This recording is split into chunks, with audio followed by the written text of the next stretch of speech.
Good morning, welcome back towards another video, and today we are going to be going over Shadowfang Keep. Let us begin. Okay, so today we're going to be going over towards Shadowfang Keep. This one is an incredibly easy one in order to do. This takes 2 pulls of all of these mobs, as one of them is unavoidable, which is the first part. This means that you have to gather up all of these ghouls and burn them down.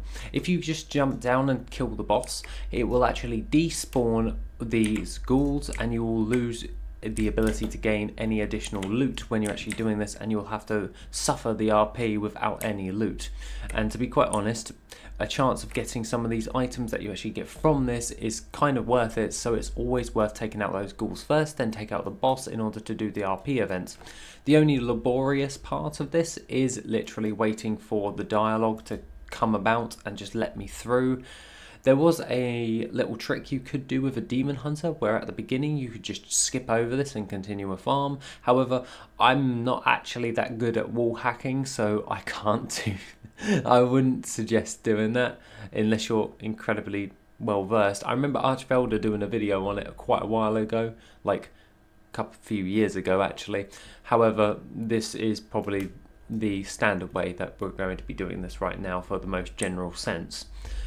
Along with that, when it comes towards all of the RP, once that's done, all you have to do is then Typhoon basically these guys, tag that guy right behind us and just keep going. Once you've actually gathered up a sizable amount of mobs, they'll start gathering up all of the other mobs with you, so you really don't have to tag everyone.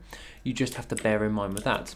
One little thing about this room here is it actually has a chance of dropping some of the chests, and those chests can either be locked or unlocked depending, so it would be actually kind of worth it to do it with a rogue just to get those additional chests, as some of the items coming from these old world chests actually sell for a decent chunk of gold overall and is well worth your time.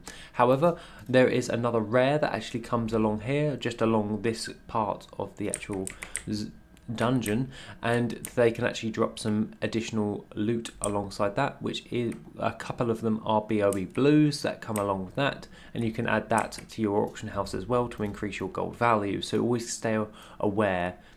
Another thing to note is a chest usually spawns here where I finish off my run, and that can either be locked or unlocked as well, so definitely well worth getting a rogue, because to be quite honest, the amount of stuff that I've actually gained from some of these chests is actually quite insane. Other than that, you wait for all of these mobs to gather up. There is usually one straggler, take him out, and once that's done, all we've got to do is loot it up. 40 gold in raw gold right there, that's not too bad.